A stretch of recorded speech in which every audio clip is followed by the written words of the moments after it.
My friend has been leeching off of us for her whole life, so when she told me that I had to cough up more than $1,000 so that she could go on our planned vacation, I laughed and told her it was her fault she didn't plan accordingly. Lori always wants to participate, but never contributes. And most of the time it never really bothered me. Our group of 6 always contributed extra for things like concerts, weekend trips, and so on. In high school, it was because Lori came from a poorer family than the rest of us, and wasn't able to get a job due to parentification, had 4 younger siblings.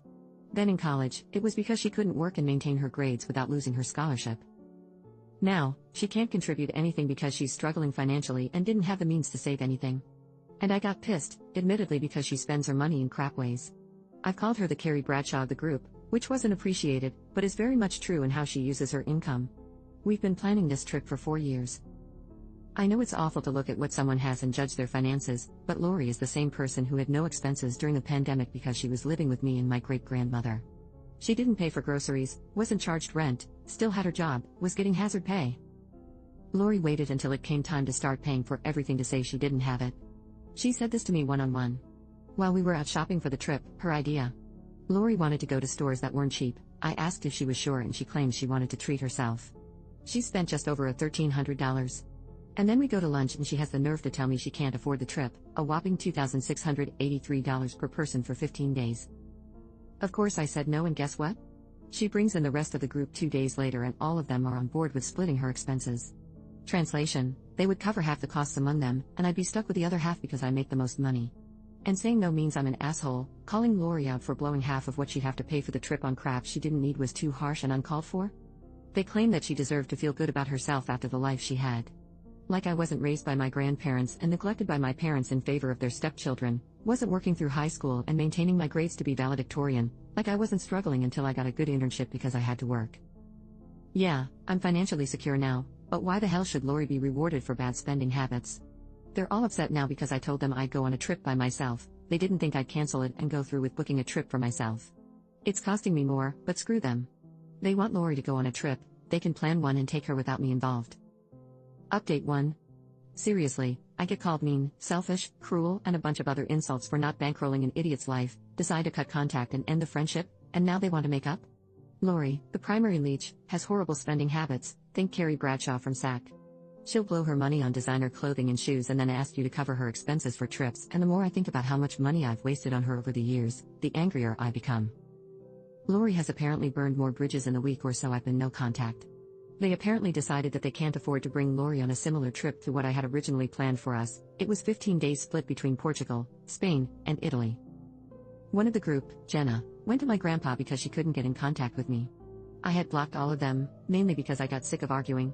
Grandpa told her now wasn't a good time, though refused to give her any details. She came back 4 days in a row until he relented. He called me for her and gave me the gist of things before I told him to send her to the coffee shop I was at, a post for another day because I'm still processing my earlier meeting and know I'll need to vent about it. The meeting with Jenna went to hell in a handbasket. She started by telling me the group had planned a new trip and she knows I'm mad, but canceling on them and then not sharing the agency was really cruel. They found an agency to travel through, but to keep the time they had off from work means they have to pay more. Cheapest they could get was $4,000 a person.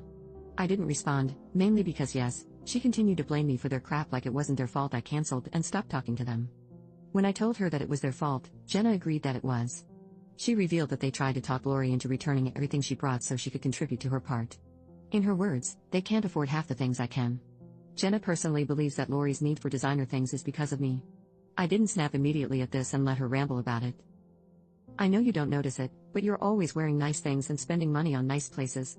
You're always buying expensive makeup, getting your nails and your hair done. She just wants that lifestyle too, and it's like you're rubbing it in her face. All of us are at fault. And yes, I do spend my money on those things. But as I told Lori and now Jenna, I can afford that lifestyle. I budget for those things, I thrift shop and a good number of my nice things are second-hand. Yes, I put a lot of effort into my appearance, but I also live below my means. I live in a house my great-grandmother owns outright and pay utilities, shop in bulk in local markets for food, and have good insurance that covers great-grandma's medical expenses. I again, thrift for my nicer things or save for them or wait for a sale. I have enough in my lost my job savings account to last a year. Yes, I have a savings account just for that and continue to add to it from every paycheck. Everyone that knows me are aware of how I can afford what I afford. I don't make an effort to hide this. However, it is not my fault Lori refuses to be smart with her spending. I said all of this to Jenna and she had the nerve to cry. She said not everyone can have that type of security, and unlike me, they can't afford a last-minute trip, and Lori especially couldn't. I cut her off when she started on Lori's sad childhood and just let her have it. I told her she was fixated on my finances and lifestyle, but that wasn't my fault. She and the rest of the group all have decent careers, they all had better safety nets than I did, and it made them complacent. I didn't have that. Yes, I was middle class growing up, but I wasn't as well off as them. Yes, I had a grandpa who would spoil me, but it wasn't to the extent they think. I still drive his old Impala. I had been the first to get a car in our group, right? Because his eyesight was going bad, he couldn't drive me around like their parents did. And don't get me started on college itself. Lori had a financial aid packet because she was poor, Jenna and the rest had family that could pay off their tuition and living costs, and I got barely anything aid-wise and had to work because my grandparents couldn't afford it and my parents refused to acknowledge me. If I hadn't landed an internship and turned career that paid off my education, I'd still be in debt. Jenna kept crying. I told her to stop, that I'm sick of them and they're crying. I threw her getting cut off by her parents in her face, told her that it was because she's a financial leech just like Lori, and that was her problem. I'm sick of them acting like I'm the problem, and I was done listening to her efforts to villainize me. Rather than whining, maybe she should think about why her parents cut her off and why I am also cutting her off, because she likes to blame everyone and everything for her failures. I shouldn't have said it, but I did. You got kicked out for stealing someone's essay, you wasted their money, and I damn sure won't let you waste mine. Grow the F up and don't ever bother my family again. Then I left her there crying. Not my finest moment, but seriously, what the actual hell is wrong with people?